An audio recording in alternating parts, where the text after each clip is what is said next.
పుస్తకంలో రిస్క్ తీసుకుంటే 50% విఫలం అవ్వచ్చు, 50% సఫలం అవ్వచ్చు. అసలు రిస్కే తీసుకోకపోతే 100% విఫలమే అన్న వాక్యాలు చదివి డబ్బు సంపాదించడం అనేది మనం నేర్చుకోవాల్సిన గమ్యం అనుకుంటే ఆ గమ్యాన్ని చేరుకునే దారి మన తెలివితేటలు. దీనికి సహాయపడే వాహనం మన జ్ఞానం. ఆ వాహనం నడపాలంటే చదువు రావాలి. వాహనానికి ఇంధనం మన వ్యక్తిత్వం.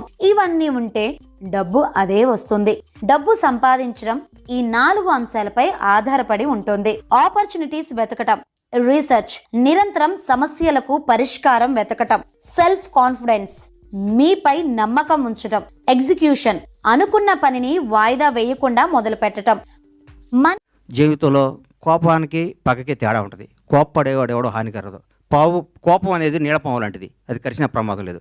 పగ అనేది నాగుపాము లాంటిది, కరిస్తే చచ్చిపోతాం. మేమందరూ కోప్పడే బ్యాచ్ అది. మేము ఏదన్నా ఎవరో వేసిన బాటలో నడిచే వాళ్ళు ఫాలోవర్స్ అవుతారు. మనకంటూ ఒక బాట వేసుకుంటే లీడర్ అవుతాం.